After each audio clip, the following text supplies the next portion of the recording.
Hello everyone, welcome to the subject planet. जैसे कि यहाँ पे प्रिपरेशन कर रहे हैं यूजीसी नेट पेपर 2 एजुकेशन की, जिसमें अभी हम डील कर रहे हैं आपका यूनिट 5 के साथ। यूनिट 5 आपका करिकुलम स्टडीज है ना। इससे पहले मैंने यूनिट 5 का ए सेक्शन डील किया है, वो 2 पार्ट में है आपका, ठीक है। तो जिन लोगों ने भी वीडियोस को नहीं देखा है वो प्रीवियस वीडियो को वो जाके प्लेलिस्ट में इसको चेक करेंगे। मैंने अलग से एक प्लेलिस्ट इसकी क्रिएट कर दी है दिसंबर की, ठीक है, दिसंबर 2023 करके करिकुलम का, ठीक है।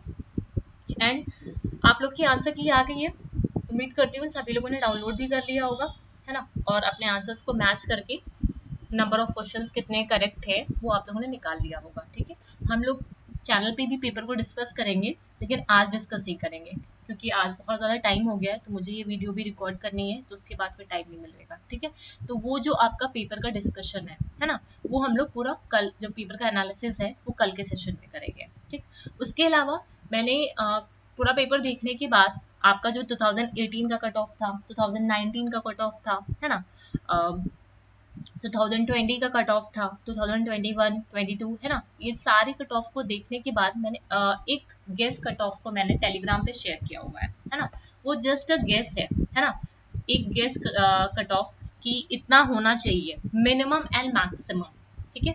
मिनिमम एंड मैक्सिमम इसके बीच में अगर आपका आ रहा है, ठीक है, लाइक आपका अगर 52 से मान लो 59 के बीच में आ रहा है, ऐसे मान लो, ठीक है। तो ये आपका क्या हो गया, मिनिमम हो गया, ये क्या हो गया आपका मैक्सिमम हो गया। अगर इनके बीच में आपका स्कोर आ रहा है, ठीक है, तो आप मान सकते हो कि आपका नेट क्वालिफाई है, ठीक है। तो इसका मैंने जनरल का, ईडब्ल्यूएस का, ओबीसी का, सबका मैंने वहाँ पे टेलीग्राम पे शेयर कर दिया है। इसको मैं कल यहाँ पे कंटेंट में भी डालूंगी, है ना, लेकिन कल वो जब पेपर को डिस्कस करेंगे तो उस टाइम पे उस चीज़ को यहाँ पे डिस्कस करेंगे, ठीक है। तो ऑलरेडी मैंने अभी थोड़ी देर पहले ही वहाँ पे टेलीग्राम पे शेयर कर दिया है, तो जिन लोगों ने नहीं देखा तो जाके उस पर देख लेंगे, है ना। और तो कल हम लोग यहाँ पे डिस्कस करेंगे, ठीक है। चलो फिर अपने टॉपिक पे आ जाते हैं। Models of curriculum. Curriculum design में हमें कई सारे मॉडल्स पढ़ने हैं, है ना। अभी जो आपका पेपर हुआ है, मैं अभी जो ये पेपर का आंसर किया है इसकी बात करते हैं। तो यहाँ पे यूनिट 5 का जो वेटेज था बहुत कम था, बहुत ज़्यादा कम था। मॉडल से एक भी क्वेश्चंस नहीं आए हुए थे, एक भी क्वेश्चन नहीं थे, ठीक है। लेकिन अगर कंपेयर करें उससे पहले जो दिसंबर 2022 का पेपर आया था, वहाँ पे करिकुलम का वेटेज बहुत ज़्यादा था, है ना। तो ये चीज़ है, ठीक। तो मॉडल ऑफ करिकुलम डिजाइन में अगर बात करें, हमें ट्रेडिशनल मॉडल देखना है, कंटेम्प्रेरी मॉडल देखना है, एकेडमिक डिसिप्लिन बेस्ड मॉडल देखना है, competency based model, social function activities model, social reconstruction, individual need and interest model क्या है, आउटकम बेस्ड इंटीग्रेटिव मॉडल क्या है, इंटरवेंशन मॉडल क्या है, सीआईपीपी मॉडल क्या है, ठीक है। कोशिश करेंगे इसको जितना हो सके उसका उतना यहाँ पे आज डिस्कस करें, और जो थोड़े मॉडल रह जाएंगे उसको नेक्स्ट सेशन में करेंगे, ठीक है। क्योंकि मॉडल्स तो काफ़ी सारे हैं इसमें, मैंने सोचा था एक ही में कराऊंगी, लेकिन इसमें एक टाइम लगेगा, ठीक है। अब पहले देखो, क्योंकि मैंने इसमें कुछ एक्स्ट्रा मॉडल को भी आपको ऐड किया है, लाइक आपका व्हीलर मॉडल है ना, प्रोसेस एंड प्रोडक्ट मॉडल है, क्योंकि ये आपका पूछा हुआ मॉडल है, ठीक है। जो शिफ्ट 1 हुआ था आपका 2022 का, उसका वहाँ पे ये क्वेश्चंस को पूछा गया था, तो कुछ ये नए मॉडल थे जिसको मैंने यहाँ पे ऐड किया है, ठीक है। देखो सबसे पहले यहाँ पे समझने की कोशिश करते हैं करिकुलम डिजाइन को, ठीक है। हमें करिकुलम डिजाइन में कि करिकुलम जो डिजाइन है वो होता क्या है, ठीक है। देखो कभी भी आप करिकुलम को डिजाइन करते हो तो उसमें क्या होता है कि डिजाइन का मतलब ही क्या है। आप कोई भी डिजाइन करते हो, सिनॉप्सिस बनाते हो, पूरा उसका सिनॉप्सिस को प्रिपेयर करते हो, तो उसका मतलब क्या है। आप वहाँ पे वो क्या करते हो कि आपको क्या करना होता है, मतलब करिकुलम के अंदर हमें क्या क्या चीजें को इंक्लूड करना है और कैसे उसको प्रेजेंट करना है, ठीक है, कैसे उसको प्रेजेंट करना है, ये चीज होता है। मतलब हम पूरा क्या करते हैं, अपना पूरे करिकुलम में जो जो चीजों को हम डालना चाहते हैं उसको यहाँ पे हम डिजाइन करके बताते हैं कि हाँ ये चीजें होनी चाहिए यहाँ पे, और इस तरह से इसको प्रेजेंट करना है, ठीक है। Curriculum design is largely concerned with the issues such as what to include in the curriculum, है ना, हमें करिकुलम में क्या इंक्लूड करना है, and how to present it in a such way that the curriculum can be implemented with understanding and success। Simple सी बात यहाँ पे ये बोल रहा है कि हम करिकुलम में उन इश्यूज को कंसिडर, मतलब करिकुलम को जब भी हम डिजाइन करते हैं तो वहाँ पे हम क्या क्या डालते हैं कि ये देखते हैं करिकुलम डिजाइन में कि हमें क्या क्या चीजों को करिकुलम में ऐड करना है ना, और कैसे उसको प्रेजेंट करना है, किस तरीके से हम उसको प्रेजेंट करें, ठीक है, कि जब वो इम्प्लीमेंट हो तो वो सक्सेसफुली लोगों को समझ में आए। Therefore curriculum design refer to how the component of the curriculum have been arranged in order to facilitate learning। मतलब यहाँ पे हम देख पाते हैं जो करिकुलम की कंपोनेंट है वो कैसे हमारी लर्निंग को फैसिलिटेट करते हैं, ठीक है, सुविधा देते हैं, है ना, कैसे वो सुविधा देते हैं, ठीक है। तो करिकुलम जब भी डिजाइन होता है तो वहां पे सारी चीजें हम समझ पाते हैं कि ये जो कंपोनेंट है करिकुलम का, ये जो एलिमेंट है यहाँ पे करिकुलम का, वो कैसे इसको अरेंज किया, कैसे इसको अरेंज करे कि वो हमारी लर्निंग को फैसिलिटेट कर पाए, सुविधा दे पाए, ठीक है, सीखने की जो सुविधा होती है, ठीक है। Curriculum design is concern with the issue of choosing what the organizational basis और structural framework of the curriculum. मतलब करिकुलम डिजाइन में क्या, कैसे हम जब भी करिकुलम को डिजाइन करते हैं, ठीक है, तो वहां पे हम क्या देखते हैं, ऑर्गेनाइजेशनल बेसिस क्या है, स्ट्रक्चरल फ्रेमवर्क क्या होना चाहिए करिकुलम का, ठीक है। The choice of a design often implies a value of position, ठीक है। Curriculum design process result in the curriculum document. अब ये जो करिकुलम को आप डिजाइन करते हो तो उसमें उस पूरे डॉक्यूमेंट के अंदर क्या क्या चीजें होनी चाहिए। सबसे पहले आपका पर्पस क्या है करिकुलम को डिजाइन करने का, आप सबसे पहले वहां पे ये चीज लिखोगे, ठीक है। And instructional guide that display behavioural objective and content organisation in harmony with the school organisation. मतलब इंस्ट्रक्शनल गाइड जो डिस्प्ले करे, ठीक है, डिस्प्ले करे कि आपका जो बिहेवियर ऑब्जेक्टिव्स है ना, जो आपका ऑब्जेक्टिव है, जो कंटेंट है ऑर्गेनाइजेशन, उनके बीच में हार्मोनी है, ठीक है, स्कूल के साथ वो हार्मोनी होना चाहिए, स्कूल ऑर्गेनाइजेशन के साथ। फिर कुछ सेट ऑफ गाइडलाइंस होने चाहिए जो गवर्न करे द यूज ऑफ करिकुलम। मतलब सबसे पहले आप क्या करोगे, यहाँ पे स्टेटमेंट दोगे, ठीक है, स्टेटमेंट देने के बाद आप क्या करोगे, जो भी आपका ऑब्जेक्टिव है, मतलब इंस्ट्रक्शनल गाइड यहाँ पे बनाओगे, ठीक है, जो डिस्प्ले कर पाए बिहेवियर ऑब्जेक्टिव और कंटेंट ऑफ द ऑर्गेनाइजेशन। फिर कुछ सेट ऑफ द गाइडलाइंस या फिर रूल्स होंगे जो गवर्न करेंगे कि कैसे हमें, मतलब नियंत्रित करेंगे, कंट्रोल करेंगे कि कैसे हमें करिकुलम को यूज करना है। फिर आता है आपका इवैल्यूएशन, ठीक है। तो कभी भी करिकुलम को डिजाइन करना है, ठीक है, डिजाइन जो करिकुलम का डिजाइन होता है, ठीक है, उस पूरे डॉक्यूमेंट के अंदर ये सारी चीजें, ये 4 बातें होती हैं वहां पे, ठीक है। क्या क्या टिप्स हो सकते हैं करिकुलम को डिजाइन करने के लिए। सबसे पहले आप स्टेक होल्डर, अब ये जो स्टेक होल्डर है ये कौन होंगे आपके, अगर मैं एजुकेशन के कॉन्टेक्स्ट में बात करूं तो यहाँ पे आपके क्या होंगे, स्टूडेंट्स होंगे, ठीक है, यहाँ पे क्या होंगे, आपके स्टूडेंट्स होंगे स्टेक होल्डर, ठीक है। सबसे पहले आइडेंटिफाई करो need of the stake holder, क्या नीड्स है स्टेक होल्डर की, ठीक है। उसके बाद लिस्ट करो लर्निंग गोल्स को और आउटकम्स को, मतलब जो भी लर्निंग गोल्स हैं, जो भी आउटकम्स हैं जो आप चाहते हो, वो intended learning, intended and unintended, ठीक है, दोनों ही लर्निंग गोल्स और आउटकम्स को यहाँ पे आप लिस्ट डाउन करो। फिर आइडेंटिफाई करो कॉन्स्टेंट, मतलब उसको, मतलब जो जो उस गोल को अचीव करने के लिए जो भी कॉन्स्टेंट है, मतलब जो भी बाधाएं हैं वो कौन कौन सी हो सकती हैं, ठीक। फिर उसके बाद इंस्ट्रक्शनल मैथड, कौन कौन से इंस्ट्रक्शनल मैथड्स का यहाँ पे यूज करना चाहिए, ठीक है। फिर इस्टेब्लिश इवैल्यूएशन मेथड, उसके बाद इवैल्यूएशन मेथड को यहाँ पे इस्टेब्लिश करोगे, ठीक है। तो ये दीज आर द टिप्स, ठीक है, जिसको आपको ध्यान में रखना है करिकुलम को डिजाइन करते वक्त, ठीक है। टाइप्स ऑफ करिकुलम की अगर मैं बात करूं, subject centre curriculum, learner centre curriculum and problem centre curriculum, 3 होते हैं करिकुलम, टाइप्स ऑफ करिकुलम में। मतलब जब भी करिकुलम को हम लोग डिजाइन करेंगे, ठीक है, तो हमारा जो पहला होगा, ठीक है, वो होगा सब्जेक्ट सेंटर डिजाइन। कौन सा होगा, सब्जेक्ट सेंटर डिजाइन, इसको मैंने प्रीवियस वीडियो में डिस्कस किया है, ठीक है। और फिर लर्नर सेंटर डिजाइन, ठीक है, फिर लर्नर सेंटर, फिर प्रॉब्लम सेंटर डिजाइन, ठीक है। 3 डिजाइन हैं जिसको आपको करिकुलम में फॉलो करना पड़ेगा। सब्जेक्ट सेंटर कहने का, इसको डिटेल में मैंने प्रीवियस वीडियो में अभी डिस्कस कर लिया है आपको, ठीक है। तो आप लोगों ने प्रीवियस वीडियो देखा होगा तो वहां से आप लोग नोट करिएगा इसका कंटेंट, मैंने यहाँ पे इसका कंटेंट नहीं डाला है, ठीक है। अगर मैं सब्जेक्ट सेंटर डिजाइन की बात करूं तो ये कैसा होता है, स्पेसिफिक सब्जेक्ट्स पे फोकस करता है, ठीक है। स्पेसिफिक सब्जेक्ट्स के लिए क्या स्किल्स चाहिए, है ना, जो भी स्पेसिफिक डिसिप्लिन है उस पे फोकस करता है। लर्नर सेंटर्ड कहने का मतलब क्या, लर्नर को फुली ऑटोनॉमी यहाँ पे दी जाती है, लर्नर खुद से यहाँ पे सीखते हैं, मतलब जो भी करिकुलम होता है लर्नर्स को ध्यान में रखकर यहाँ पे प्रिपेयर किया जाता है। प्रॉब्लम सेंटर्ड की अगर बात करें तो ये चिल्ड्रन सेंट्रिक अप्रोच को ही फॉलो करते हैं, जिसमें ये क्या करते हैं, बच्चों के सामने एक प्रॉब्लमेटिक सिचुएशन को प्रेजेंट करते हैं। अब बच्चों को क्या करना होता है, उस पे डिस्कशन करना होता है, ठीक है। ये डिस्कशन करके, है ना, उस प्रॉब्लम डिस्कशन करके या इंडिविजुअली उस प्रॉब्लम को सॉल्व करना होता है। सिंपल सी बात यहाँ पे ये प्रॉब्लम सेंटर में क्या होता है, जो टीचर होता है वो क्या करता है, बच्चों के सामने एक प्रॉब्लमेटिक सिचुएशन को प्रेजेंट करता है। अब बच्चों को क्या करना होता है, उसके सॉल्यूशंस को फाइंड आउट करना होता है यहाँ पे, ठीक है। तो ये है आपका टाइप्स ऑफ करिकुलम डिजाइन, ठीक है। इसका ऑलरेडी मैंने डिस्कस डिटेल में कर रखा हुआ है, तो आप लोग प्लीज प्रीवियस वीडियो में जाके इसका कंटेंट देख लीजिएगा, है ना। नेक्स्ट आ जाओ, अब डायमेंशन, वेरी इंपॉर्टेंट, ठीक है। डायमेंशन से क्वेश्चंस आपके आए हुए हैं। स्कोप, इंटीग्रेशन, सीक्वेंस, ऐसे ही दे रखा हुआ था आपके प्रीवियस ईयर के क्वेश्चन में, ठीक है, जिसमें से जैसे ऑप्शंस दे रखे हुए थे, which of the following is not the dimension of a curriculum design, ऐसे करके क्वेश्चंस है इसमें, ठीक है। तो आपको ध्यान रखना है scope, integration, sequence, continuity, articulation and balance. Scope कहने का मतलब दायरा, इंटीग्रेशन मतलब एकीकरण, सीक्वेंस अनुक्रम, जो हाँ अनुक्रम, और कंटिन्यूटी जो निरंतरता है ना। आर्टिकुलेशन कैसे उसको आर्टिकुलेट कर पा रहे हो, या फिर जोड़बंदी ट्रांसलेशन में हिंदी में आया ये।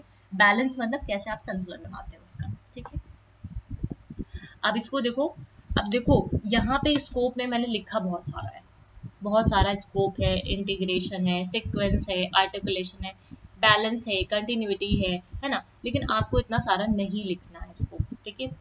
आपको इतना सारा यहाँ पे नहीं लिखना है, सिंपल सा अपनी कॉपी में इसको लिखना है ना। उसके बाद वीडियो से खाली जब भी आप पढ़ो तो दोबारा से फिर इसी वीडियो से एक बार इसको समझ लेना, ठीक है। इसको कॉपी में पूरा डिटेल में लिखने की जरूरत नहीं, बस आपको यहाँ पे एक समझ बनानी है कि जो डायमेंशन है वो क्या कहना चाह रहा है, ठीक है। स्कोप की बात करते हैं, दायरा। When considering a curriculum design, educator needs to address the breadth and depth of its content. सबसे पहला पॉइंट, मतलब जब भी करिकुलम डिजाइन करें, ठीक है, तो वहां पे एजुकेटर को क्या करना चाहिए, जो भी कंटेंट है उसका डेप्थ और ब्रेथ को क्या करना है, ध्यान में रखना चाहिए। Some refers to this as the horizontal organization of the curriculum, ठीक है।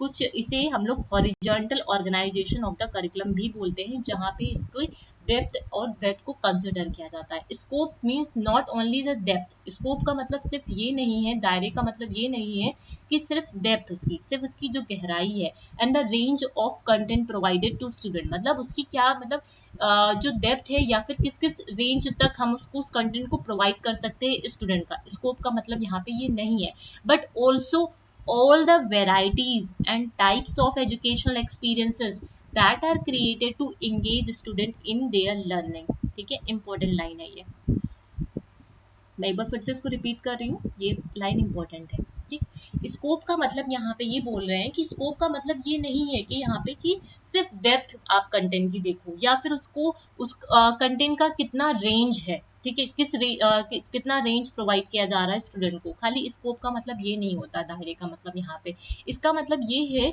वैरायटीज, मतलब डिफरेंट डिफरेंट वैरायटीज, है ना, और टाइप्स ऑफ एजुकेशनल एक्सपीरियंसेस बच्चों को देने चाहिए, जो उनको इंगेज कर पाए लर्निंग में। मतलब different all the varieties and types of educational experiences, जितने भी मतलब वेराइटीज हैं और एजुकेशनल एक्सपीरियंसेस हैं, जो क्रिएट कर पाए बच्चों के अंदर एक इंगेजमेंट, ठीक है, बच्चों के अंदर एक इंगेजमेंट को क्रिएट कर पाए, जिससे स्टूडेंट अपनी लर्निंग के साथ इंगेज हो पाए, बच्चों के अंदर वो इंटरेस्ट को क्रिएट कर पाए, है ना, जिससे वो लर्निंग के साथ engage हो पाए, है ना। The challenge of determining scope goes back to the basic question posted by Herbert Spencer ने इसके लिए एक स्पेसिफिक क्वेश्चन दिया है, what knowledge is of the most worth। तो ये क्वेश्चन आप ध्यान में रख सकते हो, ठीक है, क्लियर है इसको।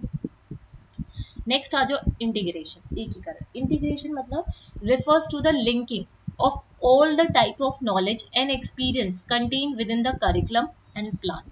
इंटीग्रेशन का मतलब क्या है, लिंक करना, ठीक है, जितनी भी टाइप्स की नॉलेज है, एक्सपीरियंसेस है, एक करिकुलम प्लान के अंदर जो भी नॉलेज है, जो भी एक्सपीरियंसेस है, उनको एक साथ क्या करना, लिंक करना। It is essentially a design feature, ये एक क्या है, एक डिजाइन फीचर है, to bring into the close relationship all the bits and pieces of the curriculum in a ways that enable to student to comprehend knowledge as unified. मतलब ये क्या है, एक डिजाइनिंग फीचर है इंटीग्रेशन, जो क्या करता है, जितने भी करिकुलम के अंदर, ठीक है, छोटे छोटे मतलब करिकुलम के अंदर जितने भी पार्ट्स हैं, कितने भी कंपोनेंट्स है, जितने भी एलिमेंट है, उनके बीच में एक रिलेशनशिप को स्टैब्लिश करता है, जिससे जो लर्नर है अपनी नॉलेज को एक यूनिफाइड तरीके से कॉम्प्रिहेंड कर पाते हैं रेदर देन इंडिविजुअलाइज, ठीक है, रेदर देन इंडिविजुअलाइज। ये चीज समझ में आई आपको? यहाँ पे ये क्या करता है, जितने भी आपके पीसेस हैं करिकुलम को, वो क्या उन सबको क्या करता है, एक तरीके से क्लोज लेके आता है, एक क्लोज रिलेशनशिप उन सबके बीच में बना रखता है, जिससे बच्चों को, ठीक है, जिससे जो बच्चे हैं, ठीक है, वो व्यक्तिगत ज्ञान ना दे, मतलब बच्चे जो है ना अपनी नॉलेज को सिर्फ व्यक्तिगत ज्ञान को ना दे, ठीक है, उसको क्या करे वो, मतलब सिंपल से ऐसे समझो, यहाँ पे बच्चों को जो बच्चे हैं, चिल्ड्रंस हैं, ठीक है, वो अपनी नॉलेज को सिर्फ व्यक्तिगत ना रखे, ठीक है, वो पूरा क्या करे, एकीकृत रूप में उसको समझने के लिए बच्चों को सक्षम बनाना यहाँ पे होता है। मतलब बच्चों को बच्चों के अंदर बच्चों को कैपेबल बनाना है, जिससे वो जो भी करिकुलम के अंदर जितने भी बिट्स एंड पीसेस ऑफ है, ठीक है, जितने भी पार्ट्स हैं, जितने भी करिकुलम के अंदर जो भी चीजें हैं, उसको एक साथ वो समझ पाए, एक साथ कॉम्प्रिहेंड कर पाए अपनी नॉलेज को as a unified rather than individualize वो नहीं होनी चाहिए, है ना। In school today, many argue that the curriculum integration, educators should arrange curricular phenomena such that student intellect and heart and perhaps their soul are addressed। मतलब यहाँ पे बोला जा रहा है कि यहाँ पे बच्चे जो टीचर्स हैं, उसको उनको को जो करिकुलम के फिनोमिनाज हैं, उनको एक ऐसे व्यवस्थित करना चाहिए जिससे स्टूडेंट का जो इंटेलेक्ट है, जो उसका हार्ट है ना, और उसका जो सोल है ना, उसको क्या किया जा सके, संबोधित किया जा सके, उसको एड्रेस किया जा सके, ठीक है। तो इंटीग्रेशन से देखो, स्कोप से आप क्या समझ सकते हो, स्कोप का मतलब सिर्फ डिफरेंट स्कोप में अपने की पॉइंट में आप कॉपी में लिख सकते हो, all the varieties and types of educational experiences that are created to engage student in their learning. Integration में आप लिख सकते हो कि जो भी मतलब करिकुलम के जितने भी बिट्स एंड पीसेस हैं, ठीक है, उसको हमें क्या करना है, उनको ये जो डिजाइनिंग फीचर है वो क्या करता है, इन सबको एक साथ लेके आता है, ठीक है, क्लोज रिलेशनशिप स्टैब्लिश करता है, जिससे बच्चों को इनेबल किया जा सके that student to comprehend knowledge as a unified rather than a individualize, ठीक है। तो अपनी कॉपी में सिर्फ इतना लिख सकते हो एज अ की पॉइंट के लिए।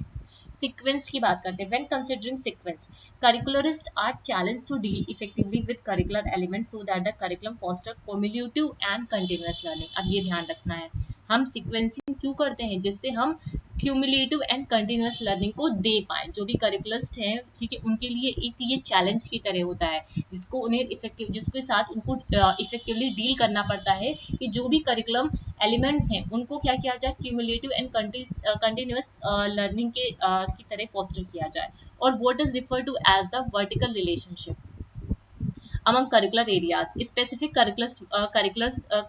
curricularist must decide how content and experience will occur and reoccur so that the student have opportunity to connect and enrich their understanding of the curriculum presented or experienced। मतलब यहाँ पे कुछ specifically करिकुलरिस्ट है वो design करते हैं, वो मतलब ये डिसाइड करते हैं कि कैसे कंटेंट को हमें रखना है, ठीक है, कैसे मतलब जो भी कंटेंट है या फिर जो भी एक्सपीरियंसेस है, उनको कैसे हमें सीक्वेंस में रखा करना है, कैसे उन्हें फिर से सीक्वेंस में करना है, जिससे स्टूडेंट को अपॉर्चुनिटी मिल पाए वो अपनी नॉलेज को, ठीक है, और ज़्यादा कनेक्ट कर पाए, अपनी अंडरस्टैंडिंग को और ज़्यादा इनरिच कर पाए, जो भी करिकुलम को प्रेजेंट कर रहे हैं या फिर एक्सपीरियंस कर रहे हैं, ठीक है। तो सीक्वेंस मतलब एक पैटर्न की बात की जा रही है। जो क्यूमुलेटिव, सिर्फ की पॉइंट यहाँ पे ये है, क्यूमुलेटिव एंड कंटिन्यूअस लर्निंग, ये एक पैटर्न की बात की जा रही है। Curriculum foster cumulative and continuous learning.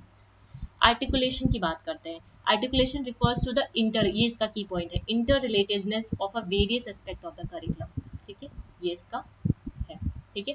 Horizontal हो, वर्टिकल हो, ठीक है, सभी को क्या करना है, इंटर रिलेटेडनेस, ये इसका की पॉइंट है। आर्टिकुलेशन कहने का मतलब क्या है, inter relatedness of various aspect of the curriculum. The relation can be either vertical और हॉरिजॉन्टल। मतलब आर्टिकुलेशन जो है वो क्या है, इंटर रिलेटेडनेस, मतलब एक साथ जितने भी एक्सपेक्ट है वो आपस में इंटर रिलेटेड होनी चाहिए, वेदर वो वर्टिकल आर्टिकुलेशन हो या फिर हॉरिजॉन्टल आर्टिकुलेशन हो। वर्टिकल आर्टिकुलेशन क्या डिपिक्ट करता है, जो वर्टिकल आर्टिकुलेशन है वो क्या डिपिक्ट करता है, डिपिक्ट करता है रिलेशन ऑफ सर्टेन एस्पेक्ट कहाँ गया, in the curriculum sequence to lesson, topic और course appearing late in the program sequence, ठीक है।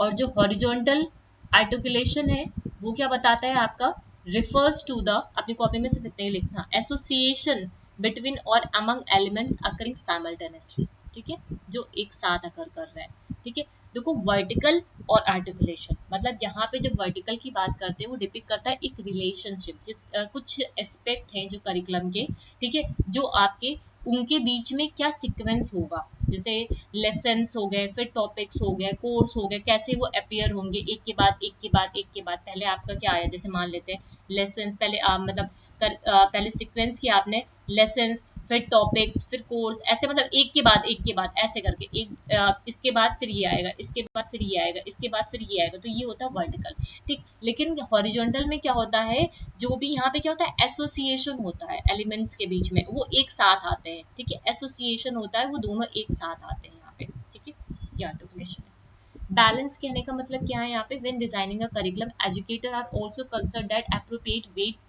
to be given to each aspect of the design so that the distortion do not occur। Balance कहने का मतलब क्या है, जब भी करिकुलस्ट है, जो भी आपके एजुकेटर्स है करिकुलम को डिजाइन करे, तो उन्हें ये देखना चाहिए कि इक्वल वेटेज दिया जाए हर एस्पेक्ट ऑफ द करिकुलम को, ठीक। फिर आता है कंटिन्यूटी। कंटिन्यूटी कहने का मतलब क्या है, deals with the vertical manipulation और repetition of a curriculum competition. Continuity कहने का मतलब यहाँ पे क्या है, मतलब सिंपल सा, यहाँ पे निरंतरता बनी रहनी चाहिए, ठीक है, जो भी करिकुलम है, ठीक है, उसका जो मैनिपुलेशन है, उसका जो रेपिटेशन है, वो बना रहना चाहिए कंटिन्यूसली। वो कंटिन्यूटी डील करता है वर्टिकल मैनिपुलेशन के साथ और repetition of the curriculum component.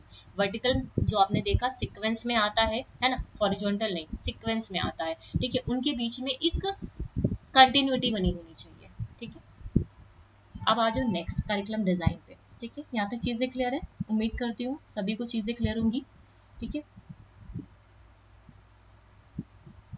Next आते हैं हम लोग ट्रेडिशनल करिकुलम पे, है ना। देखो traditional curriculum, it is an educational curriculum that follow establish, ये पहला की पॉइंट, एस्टैब्लिश्ड गाइडलाइंस। मैं इसमें सब में की पॉइंट आपको बताते हुए चलूंगी, ठीक है। ये एक मतलब ये एजुकेशनल जो करिकुलम है वो क्या होता है, एक एस्टैब्लिश्ड गाइडलाइंस एंड प्रैक्टिसेस को ये फॉलो करता है, ये पहला, ठीक है। The traditional curriculum is sometimes criticized for being too narrow. दूसरा की पॉइंट, कि जो ट्रेडिशनल करिकुलम होता है, डिजाइन है, वो कैसा है, बहुत ज्यादा नैरो है, इसी वजह से इसको क्रिटिसाइज भी किया गया है। And several education professionals have developed alternative educational method और suggestion for teaching traditional curriculum in more expanded way. मतलब सिंपल से सेकंड लाइन में ये बोल रहा है कि ये जो ट्रेडिशनल करिकुलम डिज़ाइन है वो अपने आप में ही बहुत ज़्यादा नैरो है, जिसकी वजह से उसको क्रिटिसाइज़ किया गया। बहुत सारे जो प्रोफेशनल हैं एजुकेशंस के, उन्होंने अल्टरनेटिव यूज़ किया, ठीक है, इस ट्रेडिशनल करिकुलम डिज़ाइन के लिए। इन अ ट्रेडिशनल क्लासरूम टीचर जो होता है वो अथॉरिटी फिगर्स होते हैं, ठीक है। टीचर क्या है, अथॉरिटी फिगर है। द फॉर्मेट ऑफ इंस्ट्रक्शन, यहाँ पे जो इंस्ट्रक्शन का फॉर्मेट होता है वो कैसा होता है, लेक्चर बेस्ड होता है, ठीक है, कैसा होता है, लेक्चर बेस्ड होता है, विद मिनिमल अपॉर्चुनिटी। यहाँ पे जो डेमोक्रेटिक पार्टिसिपेशन होता है वो बहुत कम होता ही नहीं है, ऐसे समझ लो। यहाँ पे डेमोक्रेटिक पार्टिसिपेशन होता ही नहीं है। टीचर क्या करता है, लेक्चर बेस्ड मेथड को यहाँ पे अप्लाई करता है। बच्चे का यहाँ पे कोई भी रोल नहीं होता है, ठीक है, बच्चे का यहाँ पे कोई भी रोल नहीं होता है। The teacher alone formulate, teacher खुद से अकेले ही फॉर्मुलेट करता है पूरे करिकुलम को, ठीक है। Teacher alone formulates the curriculum and student offer little, मतलब स्टूडेंट लिटिल का यहाँ पे बिल्कुल नहीं, जैसे मैंने बोला ना, स्टूडेंट का कोई रोल ही नहीं होता है, कोई भी इनपुट नहीं होता है, जितना भी इनपुट होता है वो सिर्फ टीचर के एंड से होता है। Traditional curriculum design often pay little attention to whatever whether or not student use information in any real life context. मतलब जो ट्रेडिशनल करिकुलम डिजाइन है उन्होंने बहुत कम ध्यान दिया है कि छात्र जो आपके स्टूडेंट्स हैं उनको जो भी इंफॉर्मेशन दी जा रही है वो रियल लाइफ कॉन्टेक्स्ट में भी उसको यूज कर पाए, उस इंफॉर्मेशन को, इस चीज पे इन्होंने बहुत कम ध्यान दिया है, ठीक है, क्लियर है। It often does not provide the student with opportunity to develop the kind of critical thinking skills, है ना। इन्होंने बच्चों को क्रिटिकल थिंकिंग स्किल्स को, प्रॉब्लम सॉल्विंग एबिलिटीज को, है ना, थिंकिंग एंड लर्निंग को यहाँ पे इन्होंने डेवलप मतलब इसके लिए अपॉर्चुनिटी ही नहीं दी है, क्योंकि बच्चों को तो यहाँ पे मौका ही नहीं मिला, है ना, बच्चा एक्टिव है ही नहीं, तो कैसे बच्चा क्रिटिकल थिंकिंग स्किल्स को डेवलप कर पाएगा, ठीक है। Furthermore traditional curriculum design does, ठीक है, design does not include opportunity to build the kind of personal and collaborative skill that support learning. यहाँ पे इन्होंने मतलब यहाँ पे आप पर्सनल और कोलैबोरेटिव जो स्किल्स होती है जो हमारी लर्निंग को सपोर्ट करती हैं उसको भी यहाँ पे नहीं डेवलप किया, उसको भी यहाँ पे नहीं, वो भी यहाँ पे नहीं आता है, उसको भी इसने सपोर्ट नहीं किया है, अपॉर्चुनिटी नहीं दी है। In the sense of an entire curriculum, the traditional curriculum includes core subject. Traditional curriculum में कौन कौन से आते हैं? Core subject and elective subjects आते हैं। कोर सब्जेक्ट जो होते हैं, ठीक है, जो कोर सब्जेक्ट्स होते हैं वहाँ पे क्या क्या आता है आपका? मैथ्स आता है, साइंस आता है, हिस्ट्री आता है, इंग्लिश आता है। क्लियर है? बातें क्लियर है यहाँ तक? नेक्स्ट आ जाओ कंटेम्प्रेरी। आज के सेशन में हम लोग ट्रेडिशनल एंड कंटेम्प्रेरी ही पढ़ेंगे, ठीक है। कंटेम्प्रेरी मॉडल की अगर मैं बात करूँ, it indicates a close relationship between curriculum planning and curriculum planning goals, learning objective and implementation. ठीक है, यहाँ पे क्या होता है, जो भी करिकुलम प्लानिंग गोल्स हैं, जो भी लर्निंग ऑब्जेक्टिव्स हैं, है ना, उसका पूरा जो इम्प्लीमेंटेशन है, ठीक है, उनके बीच में एक क्लोज रिलेशनशिप होता है। तो यहाँ पे पहला आपका जो की पॉइंट होगा, close relationship between the curriculum planning goals, ठीक है, ये पहला की पॉइंट। दूसरा, ये लर्नर सेंटर्ड अप्रोच को फॉलो करता है। कौन सी अप्रोच को फॉलो करता है? लर्नर सेंटर्ड अप्रोच को। बच्चा यहाँ पे सेंटर में होता है, child at the centre of the education. वहाँ पे अथॉरिटी थी, वहाँ पे टीचर था ट्रेडिशनल मॉडल में। It begins with the understanding the educational context from which a child comes. यहाँ पे क्या होता है, ये भी इंपॉर्टेंट लाइन है, ये जो कंटेम्प्रेरी मॉडल है वो पहले ये चीज को अंडरस्टैंड करता है कि बच्चा कौन से कहाँ से मतलब बच्चा किस कॉन्टेक्स्ट से आता है, ठीक है, पहले यहाँ पे ये चीज को समझा जाता है। तो जो मेजर डिफरेंस है between the contemporary model and traditional model is that contemporary model the curriculum is a combined effort of teacher and learners। ठीक है, जो कंटेम्प्रेरी मॉडल है ये क्या है? कंबाइंड इफेक्ट है, इफर्ट है बच्चे और टीचर्स का। लेकिन ट्रेडिशनल मॉडल में क्या है? Teacher has the most, teacher का रोल ज्यादा है यहाँ पे, ठीक है, मतलब यहाँ पे जो भी है डिसीजन लेंगे वो सिर्फ आपकी अथॉरिटी लेंगे, ठीक है, यहाँ पे ये चीज बोली जा रही है। लेकिन कंटेम्प्रेरी में ऐसा नहीं है। कंटेम्प्रेरी में जो भी आपके करिकुलम प्लानिंग गोल्स हैं, है ना, और जो लर्निंग ऑब्जेक्टिव्स हैं उनका इम्प्लीमेंटेशन, उनके बीच में एक क्लोज रिलेशनशिप है, ठीक है, आपस में ही एक क्लोज रिलेशनशिप है। ये लर्नर सेंटर्ड अप्रोच को फॉलो करते हैं। बच्चा यहाँ पे केंद्र में होता है। बच्चे को जब भी बच्चा स्कूल में आता है तो सबसे पहले उसका जो कॉन्टेक्स्ट है, ठीक है, जिस कॉन्टेक्स्ट से वो आया हुआ है पहले उस चीज को समझा जाता है। जो बेसिक डिफरेंस है यहाँ पे कंटेम्प्रेरी एंड ट्रेडिशनल मॉडल में वो सिर्फ ये है, कंटेम्प्रेरी मॉडल क्या है? एक कंबाइंड एफर्ट है बच्चे और टीचर्स का। और लेकिन जब ट्रेडिशनल मॉडल की बात करते हैं तो वहाँ पे जो भी रोल होता है टीचर्स का होता है, टीचर हैज द मोस्ट, ठीक है, सारे जो भी डिसीजन है वो टीचर्स ही लेगा यहाँ पे, ठीक है। Contemporary model based on the model of curriculum development, जिसमें 5 स्टेप्स इन्वॉल्व होते हैं। सबसे पहले आप नीड एनालिसिस, ठीक है, आप नीड को चेक करोगे, फिर उसके अकॉर्डिंग आप ऑब्जेक्टिव को फॉर्मुलेट करोगे, फिर सेलेक्ट करोगे learning, selecting and organizing the content. आपका जो कंटेंट है जिस जैसा आपने ऑब्जेक्टिव को फॉर्मुलेट किया है अकॉर्डिंगली आप इसको क्या करोगे? सेलेक्ट करोगे और ऑर्गेनाइज करोगे। देन आता है इम्प्लीमेंट करना करिकुलम को, फिर आता है आपका इवैल्यूएट करना, ठीक है। एक और मॉडल देख लेते हैं, academic discipline based model. Academic discipline based जो मॉडल है आपका, यहाँ तक चीजें क्लियर है ना? एकेडमिक डिसिप्लिन जो बेस्ड मॉडल है, डिसिप्लिन बेस्ड मॉडल, ठीक है। आई थिंक किसी एक लर्नर ने मुझे कमेंट सेक्शन में पूछा था कि डिसिप्लिन बेस्ड मॉडल क्या होता है, ठीक है, तो वो लर्नर अगर देख रहा हो तो ये चीज़ यहाँ पे समझ लें, ठीक है। मुझे नाम नहीं याद है, शायद एग्जाम से पहले किसी ने मुझसे पूछा था इसके बारे में। डिसिप्लिन बेस्ड मॉडल क्या है? Discipline model based model is a acknowledgement that student learn best. मतलब स्टूडेंट कब लर्न बेस्ट, स्टूडेंट कब अच्छा सीखता है? जब उसके सामने जो सब्जेक्ट्स उसको पढ़ाए जा रहे हैं, ठीक है, वो कैसे हो? मीनिंगफुल हो, कैसे हो? मीनिंगफुल हो, ठीक है। स्टूडेंट जो है सबसे अच्छा तभी सीखते हैं जब जो वो सब्जेक्ट्स को पढ़ रहे हैं वो कैसे होने चाहिए? मीनिंगफुल होने चाहिए, ठीक है। The the term discipline based, जो टर्म है डिसिप्लिन बेस्ड, वो कवर करता है जितने भी आपके डिस्टिंक्ट सब्जेक्ट्स हैं, जितनी भी फील्ड ऑफ स्टडीज हैं, ठीक है, including the more traditional uses in areas such as mathematics, physics, है ना, in areas of studies with a strong professional focus such as molecular biology, in newer areas of study such as media education. मतलब discipline based कहने का मतलब जितने भी आपके discipline हैं वो सारे यहाँ पे आते हैं। अब model of curriculum in with the content, अब ये जो डिसिप्लिन, अब इसका की पॉइंट है, यहाँ पे क्या होता है, जो कंटेंट को होता है उसको हम क्या करते हैं, एक सेपरेट डिस्टिंक्ट, मतलब जो इस मॉडल में डिसिप्लिन बेस्ड मॉडल में क्या होता है, जो पूरा करिकुलम है उसको हम क्या करते हैं, डिवाइड कर देते हैं सेपरेट सेपरेट डिसिप्लिन में। लाइक मैथमेटिक्स का अलग है, फिजिक्स का अलग है, केमिस्ट्री का अलग है, बायो का अलग है ना, इकोनॉमिक्स का अलग है, ऐसे ऐसे करके हमने क्या किया, डिस्टिंक्ट डिस्टिंक्ट अलग अलग डिफरेंट डिफरेंट सब्जेक्ट्स बना लिए हैं, ठीक है। लैंग्वेज के सब्जेक्ट्स अलग है, साइंस के अलग है, मैथमेटिक्स के अलग है, ऐसा। A discipline based curriculum approach characterize teaching practices within one,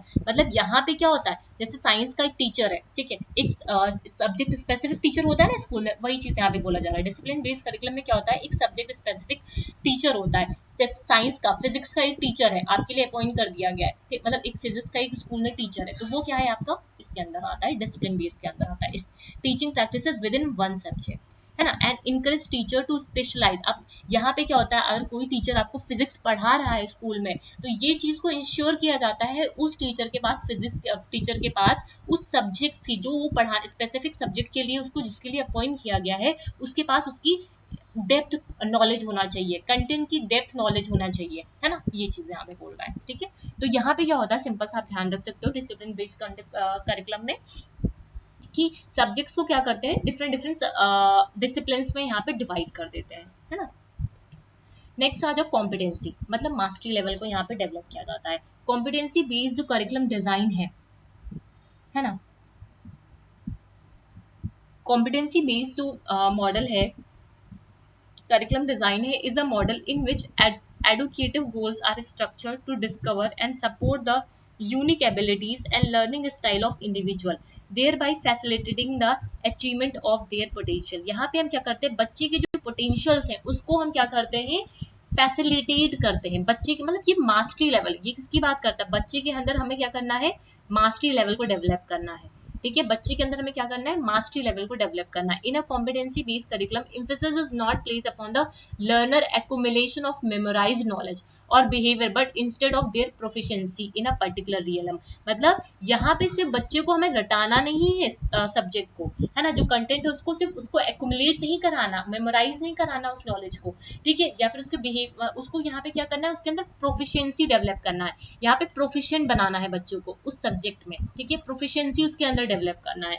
a contemporary goes beyond a skill, ठीक है, यहाँ पे सिर्फ स्किल से ही बिल्कुल बियॉन्ड स्किल्स है। It is not simply the learner accumulated knowledge और task oriented abilities, but rather than aptitude to produce personally and socially valuable outcome, ठीक है। सिर्फ आपको वो मतलब बच्चे के अंदर ऐसी कैपेसिटीज को मतलब पोटेंशियल को डेवलप करना है, वो पर्सनली और सोशली वैल्यूएबल आउटकम्स को प्रोड्यूस कर पाए।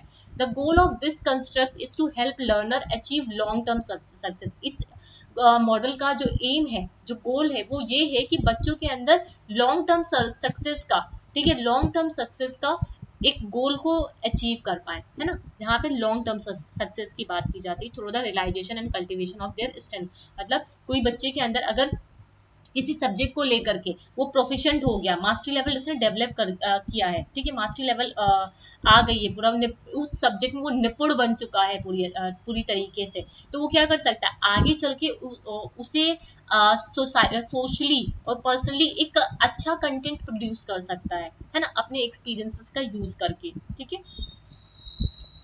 Competency, a curriculum that emphasizes that complex outcome of a learning process, knowledge, skills, attitude to be applied by a learner, rather than mainly focusing on what learner are expected to learn about the terms traditionally defined subject। मतलब जो traditionally defined subject content है, ठीक है, उसमें मतलब आपका जो physics का कंटेंट है, जो आपका सिलेबस दे रखा, खाली वही चीज को हमें नहीं पढ़ाना कि हाँ इसमें सिर्फ इतना लिखा है तो इतना ही पढ़ना है। ट्रेडिशनली जो होता है ना सिर्फ इतना इतना ही पढ़ाना है, इससे ज्यादा नहीं पढ़ाना है। बच्चों के अंदर हमें क्या करना है, यहाँ पे एम्फेसाइज किया जा रहा है इस करिकुलम में, कॉम्प्लेक्स आउटकम चाहिए, ठीक है, लर्निंग प्रोसेसेस का, जहाँ पे नॉलेज हो, स्किल्स हो, एटीट्यूड हो, जो लर्नर अप्लाई कर पाए, ठीक है। In principle such a curriculum is learner centred. ये जो करिकुलम है वो कैसा है, लर्नर सेंटर्स है। अडेप्टेटिव टू द चेंजिंग नीड्स, यहाँ पे ये जो करिकुलम है बच्चे की चेंजिंग नीड्स के साथ, ठीक है, अडेप्ट करता है टीचर्स एंड सोसाइटी के साथ, जो भी उनकी नीड्स है। It implies that learning activities and environment are chosen, मतलब यहाँ ये बताता है जो लर्निंग एक्टिविटीज है और जो इन्वायरमेंट है are chosen so that the learner can acquire and apply the knowledge, skills, attitude to the situation they encounter in everyday life. यहाँ पे लर्नर्स जो है, ठीक है, उनका जो एक्टिविटी है, जो इसका इन्वॉल्वमेंट है, क्योंकि वो जो चूज किया जाता है वो ऐसा होता है जहाँ पे लर्नर अपनी नॉलेज को एक्वायर करते हैं और अप्लाई कर पाते हैं उनका जो एवरीडे जो लाइफ की जो प्रॉब्लम्स हैं, ठीक है, उनके साथ उसको डील कर पाते हैं, एनकाउंटर कर पाते हैं, ठीक है, अपनी स्किल्स, नॉलेज और एटीट्यूड के साथ, ठीक है।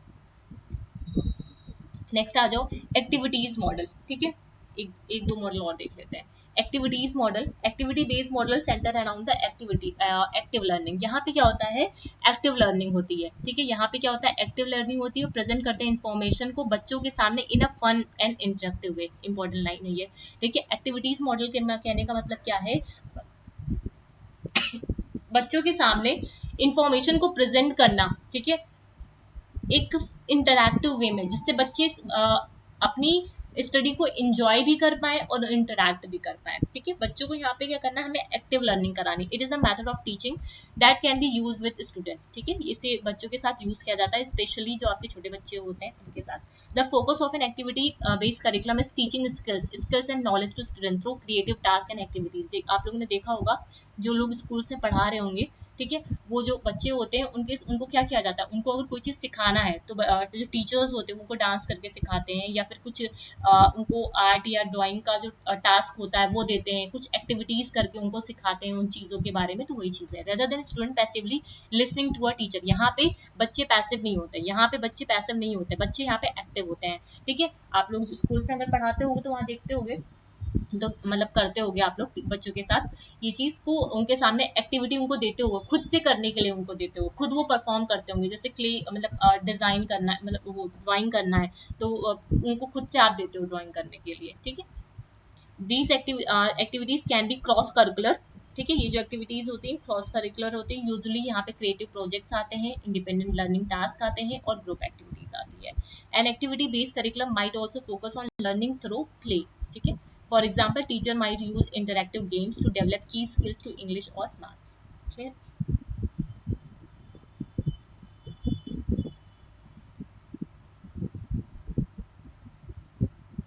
Social function and social reconstruction. अब यहाँ पे ये जो मॉडल है वो सोसाइटी से रिलेटेड है, ठीक है। Social reconstruction are the interested in the relationship between curriculum and social, political and economic जो डेवलपमेंट है सोसाइटी, उसके साथ ये डील करता है। Social reconstructionist are conceive that education can effect social change, ठीक है। सोशल जो